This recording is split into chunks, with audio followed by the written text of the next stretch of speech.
राधा की शादी को पूरे 9 साल हो चुके थे। वो अपने पति, 2 बच्चों और अपनी सास के साथ रहा करती थी। उसके बच्चों का नाम श्रेया और रोहन था और पति का नाम मुकुल था। राधा का ससुराल उसके मायके के पास ही था, इसीलिए वो अपने मायके अक्सर जाती रहती थी। पर अपने पति की नौकरी और बच्चों के स्कूल होने के कारण वो ज्यादा दिन नहीं रह पाती थी। एक दिन की बात है, वो किचन में सुबह का नाश्ता बना रही होती है। अरे सुनो, सब तैयार हुए कि नहीं? नाश्ता तैयार है। कितनी देर लगाते हो यार तुम भी। मैं जल्दी से अपना काम तो निपटाऊं फिर। मैं आ गया भाई। तुम्हारे बच्चों का पता नहीं। तुम्हारे नहीं है क्या? जरा कभी मेरी मदद भी कर दिया करो किचन में, कितना काम होता है यहाँ।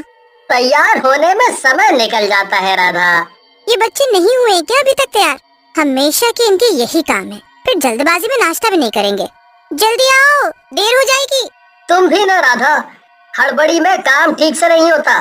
कोई नहीं, थोड़ा 5-10 मिनट ऊपर नीचे चलता है। तुम्हारा तो ठीक है, पर बच्चों के लिए देर हो जाती है। उनके स्कूल का गेट बंद हो जाता है। तुम भी ना राधा, स्कूल बस नहीं आई अभी, गेट कैसे बंद हो जाएगा? हाँ, मुझे मत सिखाओ। नाश्ता कर लो ढंग से, अभी सबके टिफिन पैक करने हैं मुझे। श्रेया, रोहन, जल्दी आओ बेटा। बस आ गए, लाओ जल्दी नाश्ता दो। हाँ, जल्दी खाओ, स्कूल बस आने ही वाली है। दोनों बच्चे स्कूल बस से स्कूल के लिए निकल जाते हैं। मुकुल भी अपना बैग उठाकर ऑफिस के लिए निकल जाता है। तभी राधा की सास आती है। माँ जी, आप भी कर लीजिए नाश्ता, फिर बहुत सारे काम हो जाते हैं। मुझे बाजार भी जाना है सामान खरीदने। चल लगा दे फिर। लीजिए माँ जी। अच्छा सुनो बहू, तुम बाजार जा रही हो ना? जी। मेरे ना घुटनों का दर्द फिर से शुरू हो गया है, तुम मेरे लिए जरा दवाई लेते आना। जी, मैं आते वक्त लेते आऊंगी। तभी फोन की घंटी बजती है। हेलो, हाँ बोल शर्मिला। हाँ राधा सुन, मेरे लिए रुके रहना, मुझे भी आना है बाजार। दोनों साथ में ही जाएंगी, बहुत सामान है यार घर का। ठीक है, मिलते हैं 10 बजे। चलो अब जल्दी से काम निपटा लेती हूँ। मेरी दवाई लाना मत भूलना बेटा। अरे माँ जी, आप चिंता मत कीजिए, आपकी दवाई पक्का ले आऊंगी मैं। और हाँ, दोनों उस पुराने रास्ते से मत आना, ठीक है? पर पुराने रास्ते से क्यों नहीं? आप हमेशा मना करती हैं, पर कभी बताती नहीं है। बेटा, वहाँ सालों से एक लड़की की आत्मा घूमती है, न जाने क्या दुश्मनी है उसकी सबसे। उस रास्ते में जो भी जाता है ना, कभी वापस नहीं आता। पर माँ जी, पर कुछ नहीं, उस रास्ते से मत आना बस। चलो तुम जल्दी से तैयार हो जाओ, देर हो रही है, घर में देख लूंगी। जी माँ जी।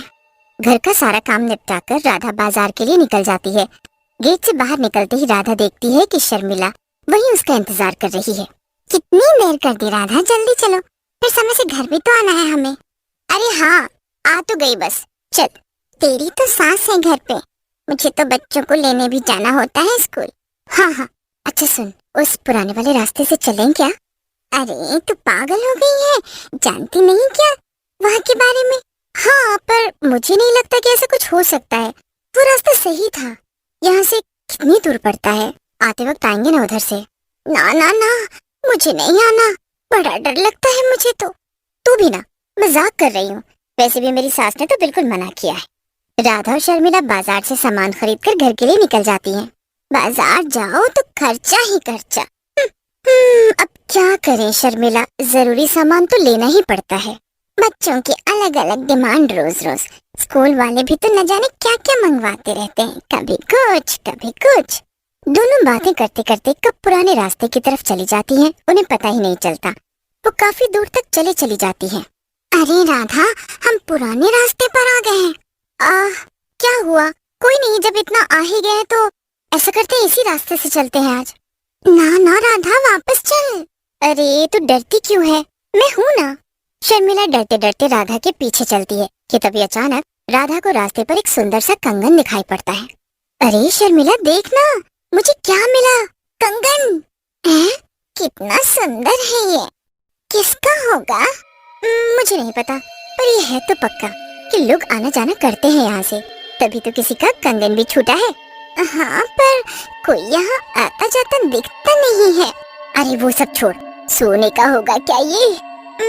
देखने से तो लगता है कि सोने का ही है। ऐसा करते हैं, घर ले जाते हैं। क्या कहती है, शायद कोई इसे ढूंढता हुआ मिल जाए। हाँ, ये सही रहेगा। दोनों घर की ओर चलने लगती हैं।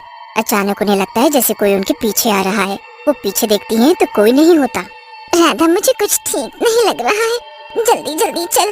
अरे तू डर मत, बस आगे आगे चलती रहे। कुछ तो है राधा, लोग सही कहते हैं यहाँ के बारे में। दोनों जल्दी जल्दी चलती हैं और पीछे मुड़कर भी नहीं देखती। जैसे तैसे दोनों घर पहुँच जाती हैं। राधा जब रात को सब सो जाते हैं तब उस कंगन को पहनकर अपने पति मुकुल को दिखाती है। ये देखो जी, मुझे क्या मिला है। ये तो सोने का लगता है। तुम्हें कहाँ से मिला? वो बात ये है कि आज हम उस बाजार से आते वक्त पुराने रास्ते से आए तो मुझे ही रास्ते में पड़ा हुआ मिला। तुम इसे घर क्यों लाई?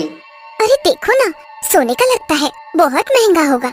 हाँ, पर रास्ते की चीज नहीं उठानी चाहिए। अरे जरा सोचो, इसको बेचकर हम अपना सारा कर्जा चुका सकते हैं और जितने पैसे बचेंगे उसका हम कुछ और इस्तेमाल कर लेंगे।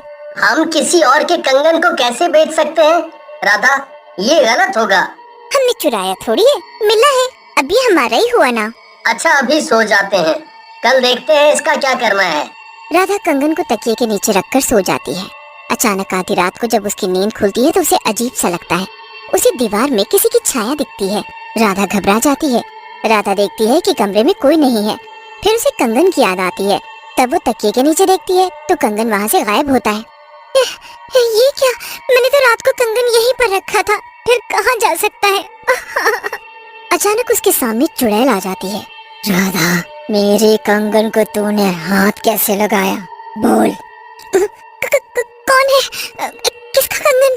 मुझे तो ये रास्ते में पड़ा हुआ मिला था, मैंने नहीं चुराया है। मेरे कंगन को बेचने का विचार तेरे मन में आया कैसे? अब तुम मेरे हाथों से नहीं बचेगी। राधा अपने पति को जगाने की कोशिश करती है पर उसका पति नींद से जागता ही नहीं। राधा बहुत घबरा जाती है। वो चिल्लाने की कोशिश करती है पर उसके मुंह से आवाज ही नहीं निकलती। चुड़ैल राधा के बाल पकड़ लेती है और उसे घसीटते हुए वहीं ले जाती है जहाँ से राधा ने कंगन उठाया था। मुझे छोड़ दो, मुझे नहीं पता था कि ये कंगन तुम्हारा होगा। मुझे जाने दो, मुझे जाने दो। पर तेरे मन में इसके प्रति लालच कैसे जागा? बेचने वाली थी ना तू उसको। तूने तो जरा भी नहीं सोचा कि अगर ये कंगन किसी का हुआ तो वो क्या करेगा। मुझे माफ कर दो, मैं आगे से ऐसा हरगिज नहीं करूंगी। सब लोग मुझसे इसलिए डरते हैं क्योंकि मैं गलत व्यक्ति को सजा देती हूँ। मैं इंसाफ करती हूँ। ये कंगन एक गरीब औरत का है। उसने अपने खून पसीने की कमाई से इसे खरीदा था। यहाँ से गुजर रही थी तो गलती से यहीं छूट गया। ये कंगन तुम्हारा नहीं है? नहीं, मैं तब से उस औरत का इंतजार कर रही हूँ कि अगर वो यहाँ इसे ढूंढते हुए आई तो मैं उसे लौटा दूंगी, पर तू इसे पहले ही ले गई।